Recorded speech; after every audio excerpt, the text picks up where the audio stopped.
الحمد لله رب العالمين والعاقبة للمتقين والصلاة والسلام على سيد الأنبياء والمرسلين أما بعد فأعوذ بالله من الشيطان الرجيم بسم الله الرحمن الرحيم وصل لربك وانحر صدق الله العظيم والحمد لله رب العالمين.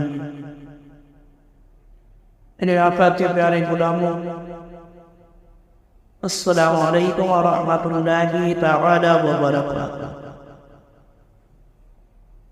آئیے سب سے پہلے اپنے آقا و مولا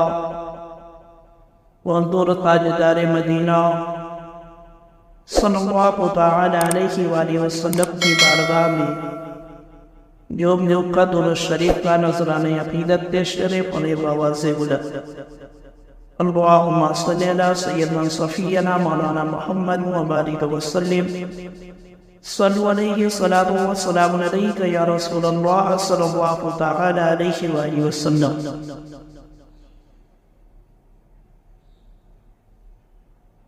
آج کے بیان کا عنوان ہے قربانی کے فوائد. یہ بہت ہی اہم عنوان ہے. آپ اس بیان کو دل جمعی کے ساتھ سنیں تاکہ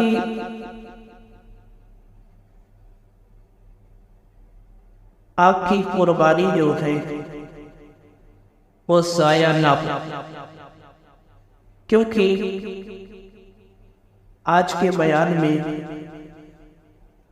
کچھ ایسی باتیں جو ہے عرض کی جائیں گی جس طرح علم رکھنا بہت ہی ضروری، ورنہ علم نہ ہونے کی وجہ سے بہت سے لوگ جو ہے اپنی قربانی کو ضائع کر دیتے ہیں. تو لہذا دل جمعی کے ساتھ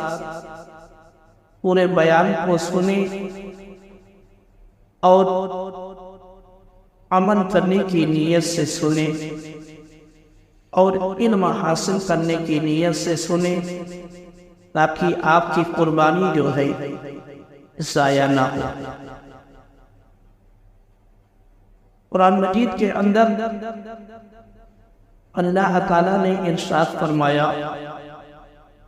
وَصَلِّ لِرَبِّكَ وَانْحَرْ، یعنی تو تم اپنے رب کے لیے نماز پڑھو اور قربانی. میرے مسلمان بھائیوں، اس آیت کریمہ کے اندر جو ہے اللہ تعالیٰ نے اپنے محبوب صلی اللہ تعالی علیہ وآلہ وسلم کو دو باتوں کا حکم دیا. اللہ تعالیٰ نے اس آیت کریمہ کے اندر جو ہے اپنے محبوب کو دو باتوں کا حکم دیا. پہلی بات نماز پڑھو اور دوسری بات جو ہے قربانی. اس آیت کریمہ کی تفسیر میں جو ہے ایک قول یہ بھی ملتا ہے کہ اس آیت کریمہ کے اندر جو نماز کا ذکر ہوا ہے اس نماز سے جو ہے نماز عید الاضحیٰ مراد. ایک تفسیر کے اندر یہ بات ملتی ہے کہ جو اللہ تعالیٰ نے نماز کا حکم دیا ہے اس نماز سے جو ہے نماز عید الاضحیٰ مراد. تو معلوم کیا ہوا کہ اللہ تعالیٰ نے اپنے محبوب کو صلی اللہ تعالی علیہ وآلہ وسلم کو حکم دیا کہ پہلے جو ہے نماز عید الاضحیٰ جو ہے ادا کی جائے، پھر اس کے بعد قربانی کی جائے، پھر اس کے بعد جو ہے قربانی کی جائے۔ اللہ تعالیٰ نے قرآن مجید کے اندر ارشاد فرمایا فَصَلِّ لِرَبِّكَ وَانْحَرْ۔ اس آیت کریمہ سے جو بات واضح ہو کر سامنے آئی اور تفسیر سے جو بات معلوم ہوئی وہ یہ ہے کہ اس آیت کریمہ کے اندر جو ہے اللہ تعالیٰ نے دو باتوں کا حکم دیا۔ پہلی بات نماز پڑھو اور دوسری بات جو ہے قربانی، اور نماز سے نماز عید الاضحیٰ مراد ہے، تفسیر کے اندر یہ بات ملتی ہے۔ تو اب جب تمام باتوں کو جوڑ کر جو ہے اس کا حل نکالا جائے گا تو بات یہ واضح ہو کر سامنے آئے گی کہ اللہ تعالیٰ نے اپنے محبوب کو یہ حکم دیا کہ اے محبوب پہلے جو ہے نماز عید الاضحیٰ ادا کرو، پھر اس کے بعد جو ہے قربانی۔ اب دیکھو میرے مسلمان بھائیوں، ابو داؤد شریف کے اندر ہے کہ حضور اکرم صلی اللہ تعالی علیہ وآلہ وسلم نے عید الاضحیٰ کے دن فرمایا کہ سب سے پہلے جو کام آج ہم کریں گے، میرے آقا نے صحابہ کرام کے سامنے یہ بات جو ہے عرض کی، فرمایا کہ سب سے پہلے جو کام آج ہم کریں گے وہ یہ ہے کہ نماز پڑھیں گے۔ میرے آقا نے صحابہ سے کہا کہ آج جو ہم سب سے پہلے کام کریں گے وہ کام یہ ہے کہ نماز پڑھیں گے، پھر اس کے بعد جو ہے قربانی کریں گے، پھر اس کے بعد قربانی کریں گے۔ جس نے ایسا کیا، یعنی جس نے ایسا کیا پہلے نماز ادا کی پھر اس کے بعد قربانی، جس نے ایسا کیا اس نے ہماری سنت کو پا لیا۔ میرے آقا نے فرمایا کہ جس نے ایسا کیا پہلے نماز ادا کی پھر قربانی کی، اس نے جو ہے میرے آقا نے فرمایا اس نے میری سنت کو پا لیا۔ اور جس نے پہلے ذبح کیا، جس نے پہلے جانور کو جو ہے ذبح کر لیا، وہ گوشت یعنی نماز ادا کرنے سے پہلے اگر کسی نے جو ہے جانور کو ذبح کر لیا تو وہ جانور کا ذبح کرنا جو ہے قربانی نہیں کہلائے گا، بلکہ صرف وہ گوشت ہے جو اس نے پہلے اپنے گھر والوں کے لیے تیار کر، جو شخص نے اپنے گھر والوں کے لیے گوشت کا جو ہے پہلے سے انتظام کر دیا۔ قربانی سے اس سے کچھ تعلق نہیں۔ میرے آقا نے واضح کر کے بتا دیا کہ ایسے شخص کا جو ہے قربانی سے کوئی تعلق نہیں، اس نے پہلے قربانی کی پھر نماز ادا، ایسے شخص کا قربانی سے کوئی تعلق نہیں ہے۔ ہاں جس نے پہلے نماز ادا کی پھر اس کے بعد قربانی کی، اس نے جو ہے میرے آقا سرکار دو عالم صلی اللہ علیہ وآلہ وسلم کی سنت مبارکہ پر عمل کیا۔ باہر شریعت کے اندر ہے کہ شہر میں قربانی کی جائے تو شرط یہ ہے کہ نماز ہو چکی۔ باہر شریعت کے اندر حضرت علامہ مفتی امجد علی اعظمی علیہ السلام جو ہے آپ لکھتے ہیں کہ شہر میں جو ہے قربانی کی جائے تو شرط یہ ہے کہ نماز ہو چکی، یعنی اگر کوئی شخص شہر کے اندر جو ہے قربانی کر رہا ہے تو اس کے لیے شرط یہ ہے کہ نماز کے بعد جو ہے قربانی کرے، لہذا نماز عید سے پہلے شہر میں قربانی نہیں ہوئی۔ نماز عید سے پہلے شہر کے اندر جو ہے قربانی نہیں ہو سکتی۔ اور دیہات میں اور دیہات میں چونکہ نماز عید نہیں، دیہات والوں کے لیے نماز عید نہیں ہے، یہاں جو ہے دیہات والے طلوع فجر کے بعد سے ہی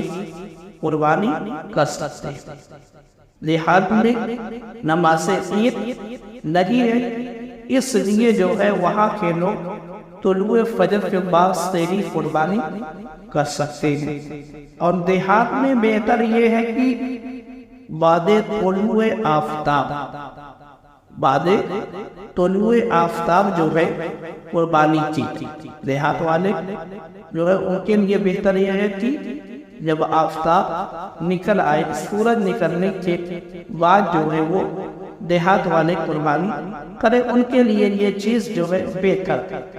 اور شہر میں بہتر یہ ہے کہ عید کا خطبہ ہو چکنے کے بعد جو ہے، یعنی جب عید کا خطبہ ہو جائے، نماز عید ادا ہو جائے، اس کے بعد جو ہے شہر والے قربانی کریں،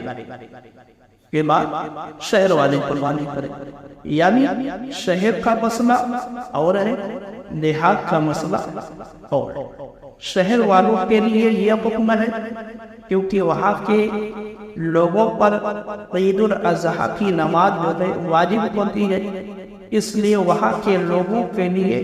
یہ حکم ہے کہ جب نماز ادا ہو جائے تب جو ہے شہر والے قربانی کریں، اور دیہات والوں کے اوپر جو ہے نماز عید الاضحیٰ جو ہے واجب نہیں ہوتی ہے، اس لیے دیہات والے جو ہے وہ سورج نکلنے کے بعد سے جو ہے قربانی کر سکتے ہیں۔ میرے مسلمان بھائی، قربانی جو ہے ہر مالک نصاب پر واجب ہے، قربانی ہر مالک نصاب پر واجب ہے۔ یعنی جو شخص حاجت اصلیہ کے علاوہ، یعنی جو شخص حاجت اصلیہ کے علاوہ جو ہے 7.5 تولہ سونا یا 52.5 تولہ چاندی، یعنی جو شخص جو ہے 653 گرام 184 ملی گرام چاندی کا مالک، جو 52.5 تولہ چاندی جو ہے اس کو جو ہے جب ملی گرام میں، گرام اور ملی گرام میں نکالیں گے تو بنے گا 653 گرام 184 ملی گرام۔ تو اب کسی کے پاس جو ہے اتنی چاندی اگر ہے تو وہ مالک نصاب، وہ مالک نصاب، یا اس کے پاس جو ہے اتنی رقم ہو، یا کسی شخص کے پاس چاندی تو نہیں ہے، کیا کتنا سونا نہیں ہے، مگر اس کے پاس جو ہے اتنی رقم ہے کہ جس سے 52.5 تولہ چاندی خریدی جا سکے، 52.5 تولہ چاندی خریدی جا سکے، یعنی 653 گرام 184 ملی گرام چاندی خریدی جا سکے۔ اب موجودہ وقت میں جو ہے 653 گرام 184 ملی گرام چاندی کی جو رقم بن رہی ہے، تقریباً جو ہے پورے ملک ہندوستان میں 52.5 تولہ چاندی کی قیمت جو ہے 45,000 روپیہ، 45,000 روپیہ، یعنی مالک نصاب ہونے کے لیے قربانی کے تینوں دنوں میں جس کے پاس جو ہے اتنی رقم آ گئی، 45,000 روپیہ آ گیا، تو جو ہے اس کے اوپر قربانی واجب ہو جائے گی، اس کے اوپر قربانی واجب ہو جائے گی۔ اب اس کو جو ہے ادائیگی کرنی ہی پڑے گی، یعنی اس کو قربانی کرنا ہی پڑے گا، اس کو قربانی کرنا پڑے گا۔ اب حاجت اصلیہ سے جو مراد ہے، حاجت اصلیہ سے مراد جو ہے رہنے کا مکان، خانہ داری کے سامان، جن کی حاجت ہو اور سواری یعنی کار اسکوٹر وغیرہ، پہننے کے کپڑے وغیرہ جو ہے، یہ سب چیزیں جو ہے حاجت اصلیہ میں داخل ہیں۔ اس کے علاوہ جو ہے جو چیزیں حاجت سے زائد ہوتی، یعنی جو چیز جو ہے حاجت سے زائد ہے، اس کی قیمت جو ہے اگر اتنی ہو کہ اسے بیچ کر جو ہے 52.5 تولہ چاندی خریدی جا سکے تو وہ مالک نصاب اور اس پر قربانی واجب۔ تو اس بات کو جو ہے آپ اپنے ذہن میں ضرور رکھیں۔ اگر کسی کے پاس جو ہے 7.5 تولہ سونا ہے تو وہ مالک کے نصاب ہے، یا اگر کسی کے پاس 52.5 تولہ چاندی ہے تو وہ مالک کے نصاب ہے۔ اب اگر کسی شخص کے پاس نہ چاندی ہے نہ سونا، مگر اس کے پاس جو ہے قیس رقم ہے، تو اب کتنی رقم ہونی چاہیے کہ جس کی وجہ سے اس کے اوپر قربانی واجب ہوگی؟ تو موجودہ وقت میں جو ہے 52.5 تولہ چاندی کی جو رقم بن رہی ہے وہ 45,000 روپیہ بن رہی ہے۔ تو جس کے پاس جو ہے 45,000 روپیہ ہوگا اس کے اوپر جو ہے قربانی واجب، اس کے اوپر قربانی واجب ہے۔ یا اب گھر کے اندر جو ہے بہت سارے ایسے سامان ہوتے ہیں جو حاجت اصلیہ میں داخل نہیں ہوتے، جیسے انسان اپنے گھر میں سجاوٹ کے لیے بہت سارے ایسے سامان کو رکھتا ہے جس کی قیمت جو ہے لاکھوں میں ہوتی، وہ چیز جو ہے حاجت اصلیہ میں تو داخل نہیں ہے۔ تو اب اگر کسی انسان کے پاس ایسی کوئی چیز ہے جو حاجت اصلیہ میں داخل نہیں ہے بلکہ وہ حاجت اصلیہ سے زائد ہے، تو اگر اس کی قیمت اتنی بنتی ہے کہ 52.5 تولہ چاندی جو ہے اس کو بیچنے کے بعد خریدی جا سکتی ہے، تب بھی جو ہے وہ شخص پر اس انسان پر قربانی واجب ہو جائے گی، وہ شخص جو ہے مالک کے نصاب ہو۔ میرے مسلمان بھائیوں، قربانی جو ہے ایسا عمل ہے کہ جس کے فوائد جو ہے بے شمار ہیں۔ قربانی ایسا عمل ہے کہ جس کے فوائد جو ہے بے شمار ہیں، دنیاوی بھی فائدے ہیں اور اخروی بھی فائدے ہیں۔ قربانی ایسا عمل ہے کہ جس کا فائدہ دنیا میں بھی حاصل ہوتا ہے اور آخرت میں بھی فائدہ حاصل ہوتا ہے۔ دنیاوی فائدہ جو ہے پہلی چیز جو میں آپ کے سامنے پیش کر رہا ہوں کہ قربانی کرنے سے دنیا میں کیا فائدہ حاصل ہے۔ قربانی کرنے کی وجہ سے جو ہے ہم کو گوشت حاصل ہے۔ جب ہم قربانی جانور کی کرتے ہیں تو ہم کو گوشت حاصل ہوتا ہے، اور گوشت کے ذریعے سے جو ہے ہم غریب، یتیم، مسکین، پریشان لوگوں کی مدد کرتے ہیں، یعنی ان کو گوشت دے کر ان کی مدد کرتے ہیں۔ بابرکت گوشت دے کر جو ہے ان کی ہم مدد کرتے ہیں، جس سے جو ہے ایک فائدہ تو یہ ہوتا ہے کہ آپس میں محبت بڑھتی ہے، ایک فائدہ یہ حاصل ہوتا ہے کہ آپس میں جو ہے محبت بڑھتی ہے۔ دوسرا فائدہ یہ بھی حاصل ہوتا ہے کہ ایک تو قربانی کرنے کا ثواب ہم کو ملا ہی ملا، اور دوسرا فائدہ یہ حاصل ہو جاتا ہے کہ ہم نے ایک غریب، یتیم، مسکین کی مدد کی بابرکت گوشت دے کر، تو یہ دینے پر بھی ہم کو ثواب مل جاتا ہے، دینے کا بھی ہم کو ثواب مل جاتا ہے، اور شریعت کے حکم پر عمل بھی ہو جاتا ہے، شریعت کے حکم پر عمل بھی ہو جاتا ہے، کیونکہ شریعت کا مسئلہ یہ ہے کہ بہتر یہ ہے کہ گوشت کے 3 حصے کیے۔ شریعت نے جو طریقہ ہم کو سکھایا، بتایا کہ گوشت کے 3 حصے کیے جائیں۔ ایک حصہ جو ہے فقراء کو دے دیا جائے، ایک حصہ فقراء کو دے دیا جائے، اور ایک حصہ جو ہے دوستوں احباب کے لیے رکھ لیا، ایک حصہ دوستوں احباب کے لیے رکھ لیا جائے، دوستوں احباب کو دے دیا جائے، کھلا دیا جائے، اور ایک حصہ جو ہے اپنے گھر والوں کے لیے۔ اب جیسے کسی کا پریوار بہت بڑا ہے، اس کے پریوار میں بہت سارے لوگ ہیں، یا وہ کسی کو گوشت لینا نہیں چاہتا، وہ پورا گوشت بھی رکھ سکتا ہے، ایسا کرنا بھی جائز ہے۔ یعنی قربانی کرنے والا شخص جو ہے اگر وہ گوشت تقسیم نہیں کرنا چاہتا ہے، پورا گوشت جو ہے اپنے گھر میں ہی رکھنا چاہتا ہے، یعنی اس دوست کو احباب کو نہیں دینا چاہتا ہے یا فقراء کو نہیں دینا چاہتا ہے، تو وہ ایسا کر سکتا ہے کہ وہ پورا گوشت جو ہے اپنے گھر میں رکھ سکتا ہے، ایسا کرنا بھی جائز ہے۔ میرے مسلمان بھائیوں، قربانی کرنے سے پہلے جو ہے اس بات کا ضرور خیال کیا جائے کہ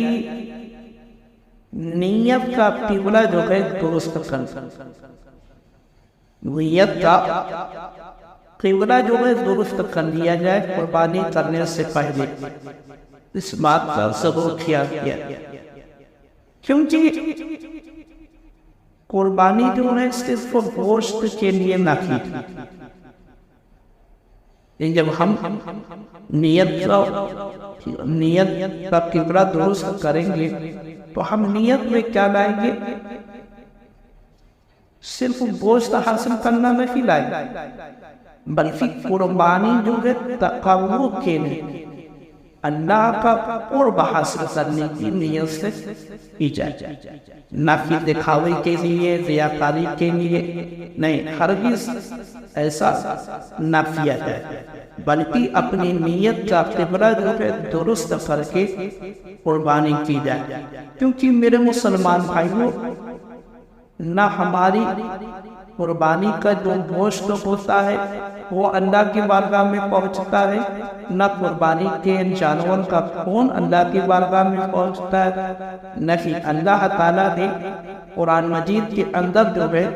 واضح کر کے بتا دیا ہے کہ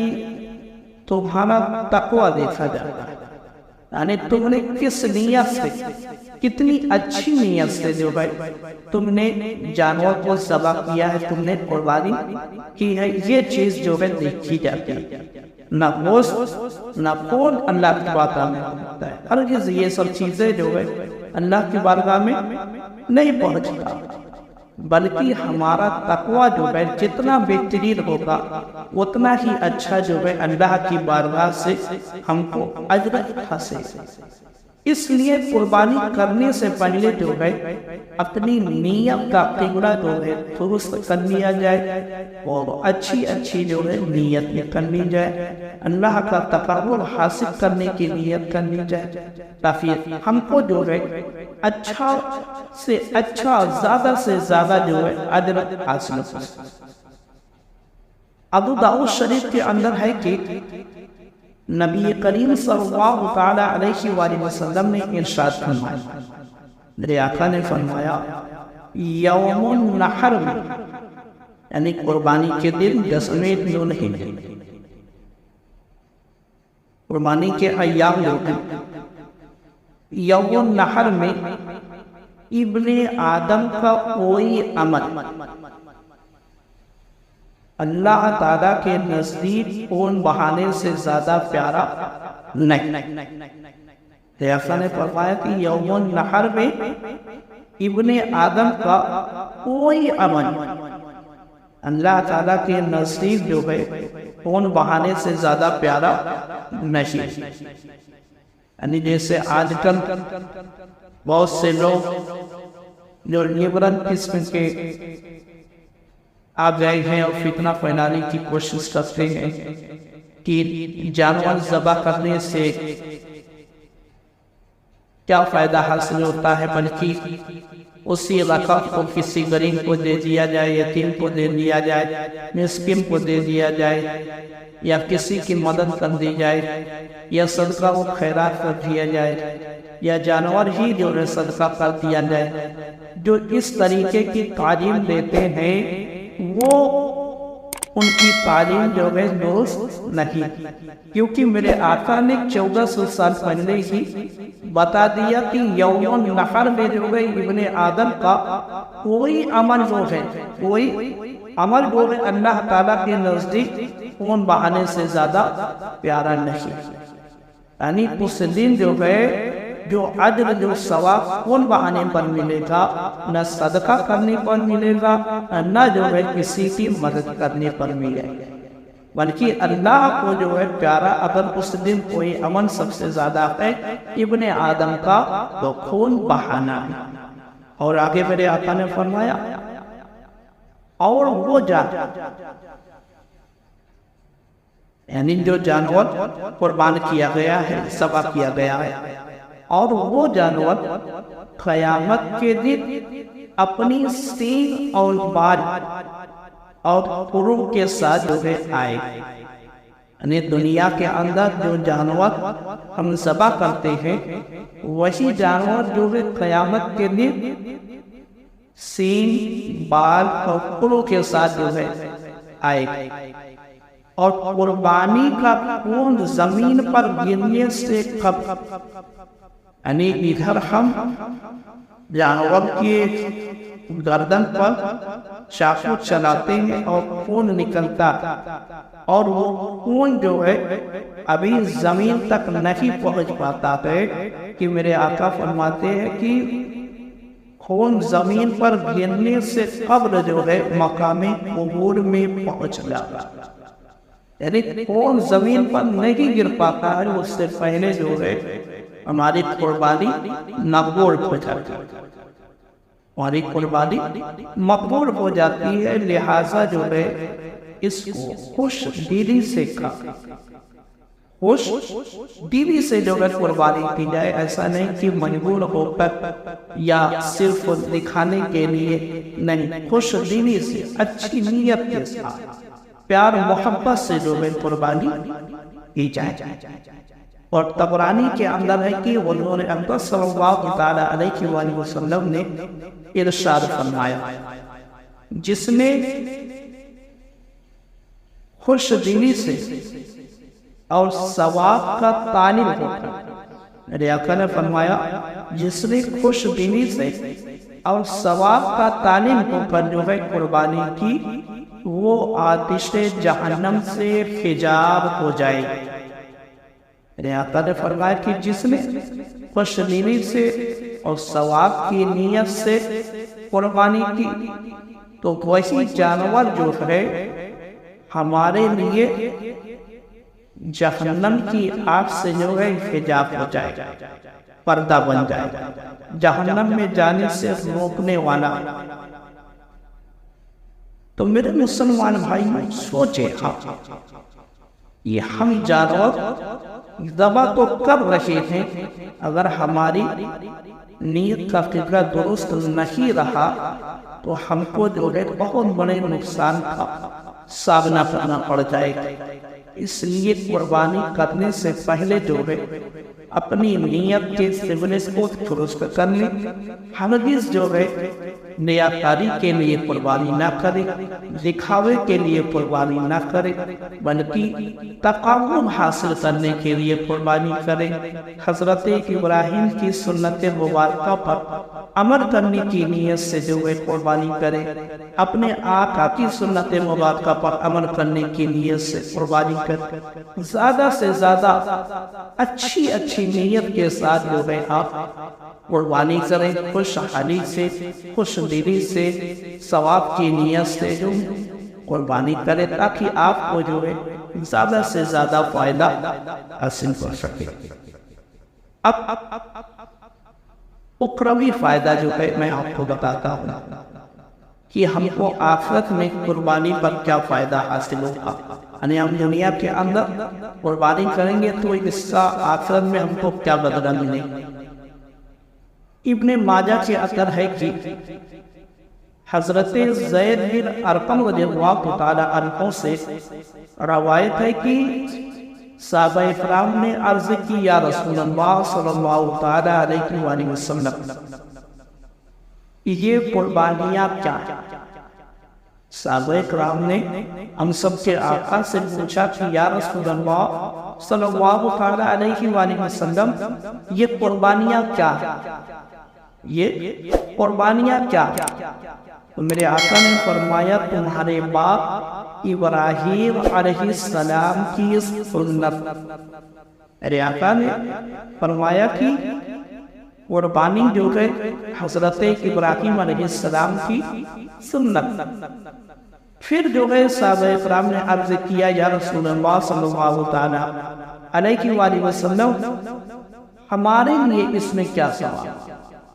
یعنی آپ نے تو یہ بتا دیا کہ جو ہم قربانی کرتے ہیں یہ ہمارے باپ ابراہیم علیہ السلام کی سنت ہے،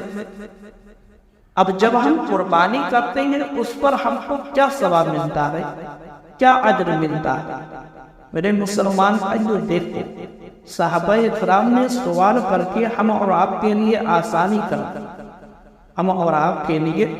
آسانی کر دی، ورنہ ہم جو ہے اس علم سے محروم رہتے۔ اگر صحابہ اکرام نے کل سوال نہ کیا ہوتا ہمارے ہاتھوں سے تو آج ہم یہ نہ جان پاتے کہ ہم کو قربانی کرنے پر کیا ثواب ملتا ہے، ہم کو قربانی کرنے پر کیا ثواب ملتا ہے۔ صحابہ اکرام نے سوال کر کے ہم اور آپ کے لیے جو ہے آسانیاں کر دی، ہم اور آپ کے لیے جو ہے آسانیاں کر دی کہ انہوں نے جو ہے میرے آقا سرکار دو عالم صلی اللہ تعالی علیہ وآلہ وسلم سے سوال کیا کہ یا رسول اللہ یہ جو ہم قربانی کرتے ہیں اس قربانی کرنے پر جو ہے ہم کو کیا ثواب ملتا ہے؟ تو میرے آقا سرکار دو عالم صلی اللہ تعالی علیہ وآلہ وسلم نے ارشاد فرمایا، میرے آقا نے فرمایا ہر بال کے مقابل نیکی، یعنی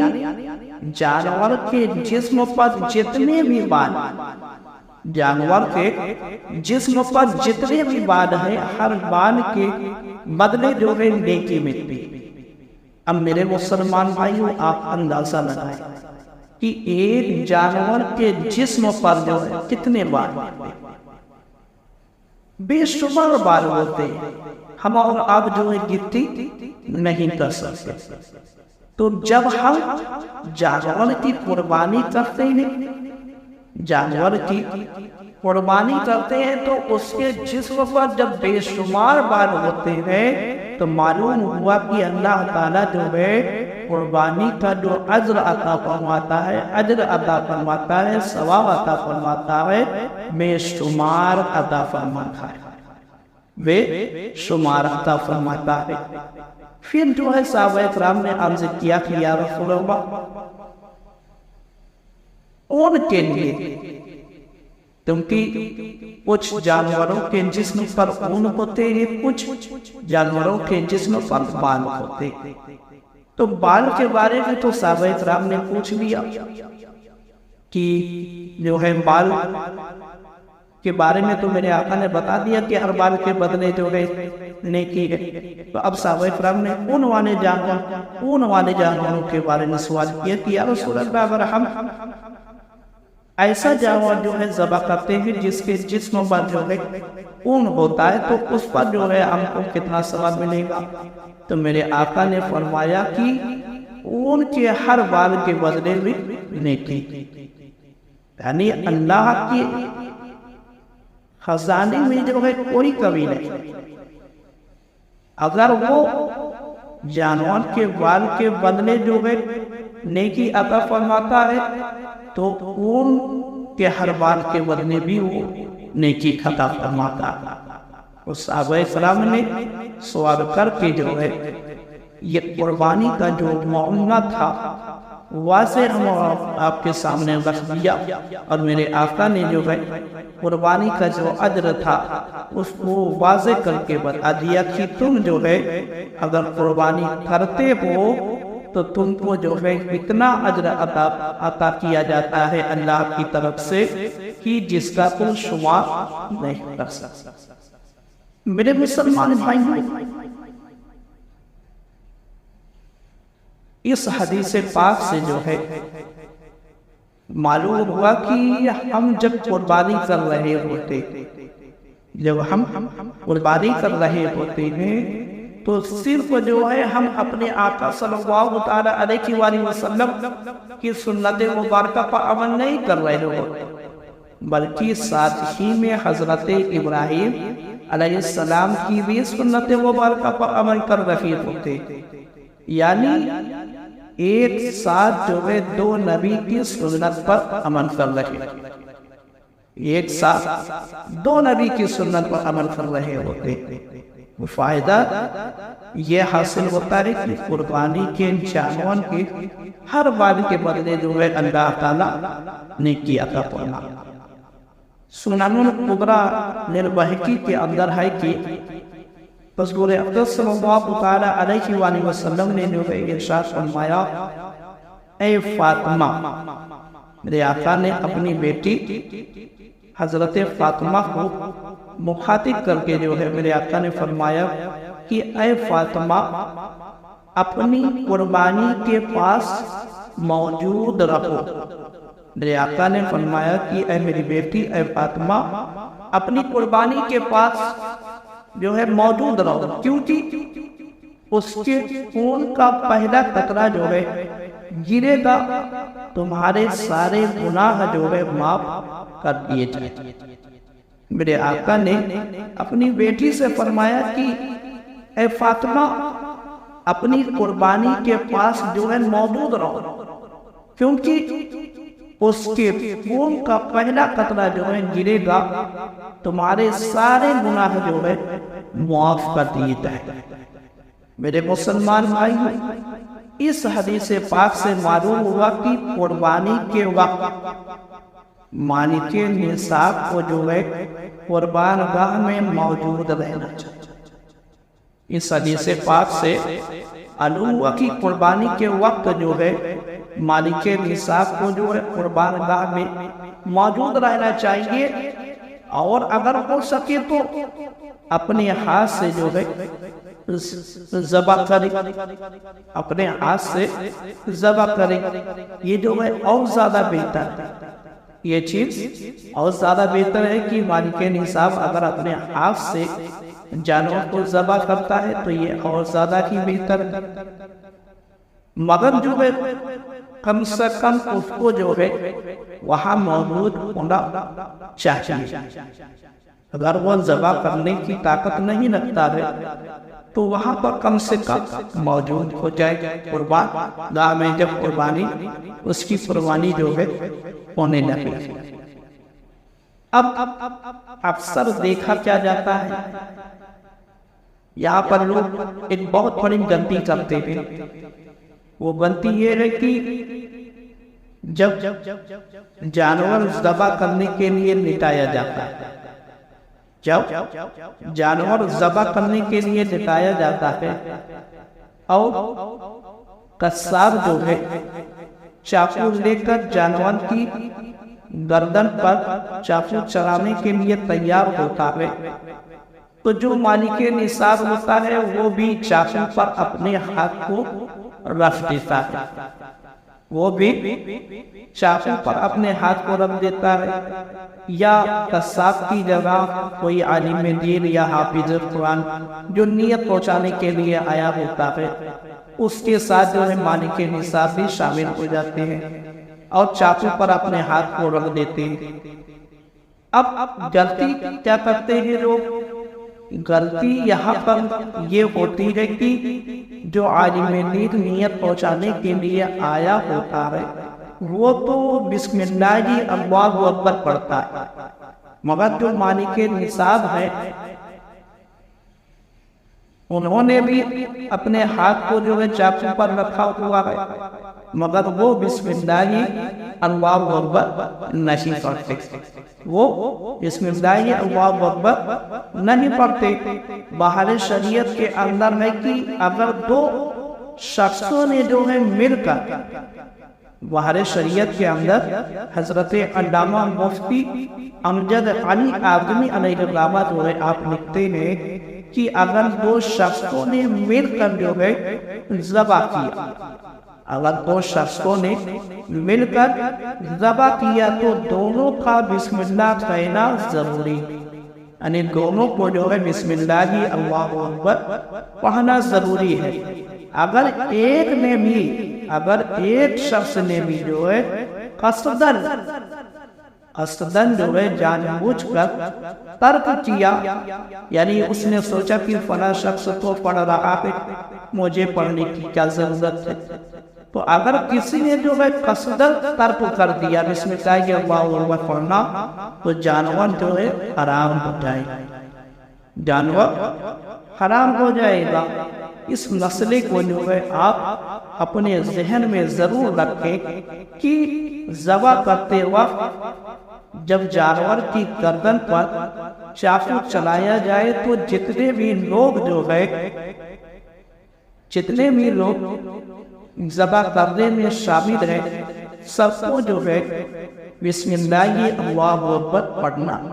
چاہیے، ہم چاہے 2 شخص ہوں چاہے 3 شخص ہوں یا اور زیادہ ہے، تب جو ہے بسم اللہ اللہ اکبر پڑھیں۔ اور اگر کسی نے بھی جو قصدن چھوڑ دیا، نہیں پڑھا بسم اللہ اللہ اکبر، تو جانور جو ہے ہرگز حلال نہیں ہوگا، حرام ہو جائے گا۔ یہ غلطی عوام میں سب لوگ کر دیتے، اس لیے کس مسئلے کا جو ہے خیال ضرور رکھا جائے۔ اور دیکھیں میرے مسلمان بھائیوں، حضرت علامہ شیخ عبدالحق محمد دہلوی علیہ الرحمہ جو ہے فرماتے ہیں قربانی اپنے کرنے والے کے نیکیوں کے پلے میں رکھی جائے، یعنی جو جانور ہم ذبح کرتے ہیں وہ جانور جو ہے ہمارے نیکیوں والے پڑھنے میں رکھا جائے گا، جس سے نیکیوں کا پلڑا جو ہے وہ حریف ہو، وہ حریف ہو جائے گا۔ اور حضرت علامہ علی قاری رحمۃ اللہ علیہ فرماتے ہیں پھر اس کے لیے جو ہے سواری بنے، وہی جانور اس کو ہم نے قربان کیا، وہی جانور ہمارے پردے میں بھی نیکی والے رکھا جائے گا، اور اس کے بعد جو ہے وہی جانور جو ہے ہمارے لیے سواری بھی بنے گا، جس کے ذریعے سے جو ہے یہ شخص بآسانی پل صراط سے گزرے، یعنی جب پل صراط پر گزرنے کا نمبر آئے گا تو ہمارے لیے سواری کا انتظام ہو جائے گا، اور سواری کے انتظام میں وہی جانور جو ہے ہماری سواری کے لیے بنے گا جو جانور ہم نے دنیا کے اندر ذبح کیا، تو اسی جانور کے ذریعے سے جو ہے ہم آسانی کے ساتھ پل صراط کو پار کر جائیں گے، اور اس جانور کا ہر عضو جو ہے، ہر ایک حصہ جو ہے مالک کے ہر اس کا فدیہ بنے، یعنی جو جانور ہم نے دنیا کے اندر ذبح کیا اس کے جسم کا ہر حصہ جو ہے مالک نصاب کے جسم کا ہر حصہ کا فدیہ بنے گا، یعنی جہنم سے آزادی کا سبب بنے گا، جہنم سے آزادی کا سبب بنے گا۔ تم میرے مسلمان بھائیوں، قربانی کرنے کے جو ہے بے شمار فوائد ہیں، آپ اچھی نیت سے جو ہے قربانی کریں، تقرب حاصل کرنے کی نیت سے جو ہے قربانی کریں۔ اب چند مسائل جو ہے سماعت کرنے، ذبح سے جانور حلال ہونے کے لیے چند شرطیں، ذبح سے جانور حلال ہونے کے لیے چند شرطیں ہیں۔ پہلی بات، ذبح کرنے والا جو ہے عاقل ہو،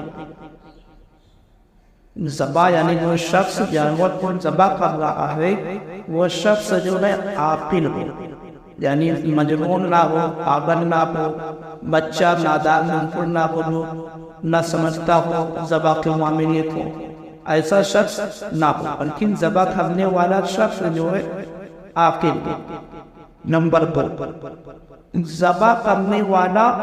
مسلمان سنی صحیح العقیدہ، یعنی اگر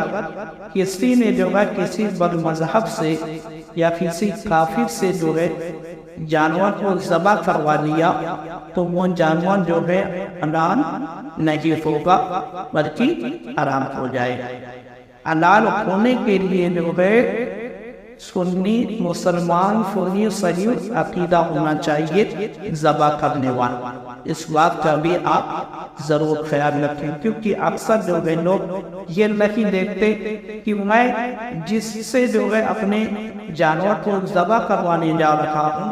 اس کا جو ہے تعلق کون سے فرقے سے ہے، وہ کیا ہے، اس کا عقیدہ کیا ہے، اس کا ایمان کیسا ہے، اس بات کی پرواہ جو ہے لوگ نہیں کرتے ہیں۔ میرے مسلمان بھائیو، ہرگز آپ ایسا نہ کریں، اپنی قربانی کو ضائع نہ کریں، بلکہ ذبح کروانے سے پہلے جو ہے آپ دیکھ لیں کہ کون شخص جو ہے میرے جانور کو ذبح کر رہا ہے، اس کا عقیدہ کیا ہے، وہ سنی صحیح العقیدہ ہے کہ نہیں ہے، وہ کہیں بد مذہب تو نہیں ہے۔ آپ اس چیز کا جو ہے جائزہ ضرور لے لیں تاکہ آپ کا جانور جو ہے وہ حلال ہو جائے۔ اور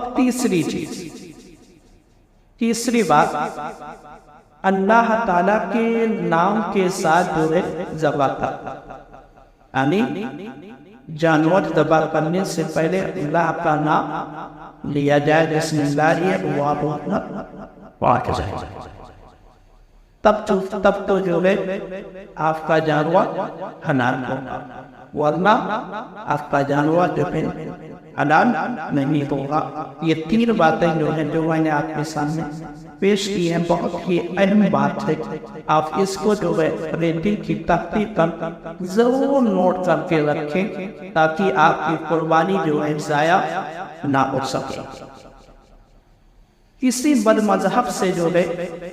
جانور ذبح کرانے سے جانور حرام ہو جائے۔ اگر آپ نے کسی بد مذہب سے جو ہے جانور ذبح کروایا تو جانور جو ہے حلال کے بجائے حرام ہو جائے گا۔ اگر قربانی شرکت میں ہو رہی، یعنی بڑے جانور میں، جیسے بڑا جانور جو ہوتا ہے اس میں 7 حصے ہوتے ہیں، تو کئی لوگ اس میں جو ہے شریک ہو کر شرکت میں جو ہے قربانی کرتے ہیں۔ تو اب یہاں پر آپ کو خیال کیا کرنا ہے، تمام شرکاء کا جو ہے یعنی جتنے بھی لوگ اس جانور میں شریک ہیں سب کا جو ہے سنی صحیح العقیدہ ہونا ضروری ہے۔ اگر 5 لوگ یعنی 7 حصہ بنتا ہے، اب بڑے جانور میں 7 حصہ بنتا ہے، تو اب 7 میں سے اگر ایک بھی شخص جو ہے بد عقیدہ ہوا، بد مذہب ہوا، تو سب کی قربانی جو ہے ضائع ہو جائے۔ اس لیے اس چیز کا جو ہے ضرور خیال رکھنا چاہیے کہ تمام شریک ہونے والے جتنے بھی شخص ہیں سب کا سنی صحیح العقیدہ ہونا ضروری ہے۔ اگر ایک بھی بد مذہب اس میں شامل ہو جائے گا تو کسی کی قربانی نہیں ہوگی، کسی کی بھی قربانی نہیں ہوگی۔ اس لیے اپنی قربانی کو ضائع ہونے سے بچائیں، اور جو ہے اس بات کا ضرور خیال رکھیں کہ میں نے جس جانور کے اندر حصہ لیا ہے اس میں جو حصے دار ہیں وہ بد مذہب کو نہیں ہے، وہ سنی اور صحیح عقیدہ ہے کہ نہیں ہے۔ آپ اس بات کو ضرور جو ہے جانچ لیا کریں، پرکھ لیا کریں، تاکہ جو ہے آپ کی قربانی ضائع نہ ہو۔ یہ قربانی کے تعلق سے جو چند اہم باتیں تھیں جو میں نے آپ کے سامنے پیش کی، اللہ تعالیٰ کی بات پر ہمیں دعا ہے کہ مولا تعالیٰ ہم سب کو عمل کرنے کی توفیق عطا فرما۔ وآخر دعوانا ان الحمد للہ رب العالمین۔ السلام علیکم ورحمۃ اللہ وبرکاتہ۔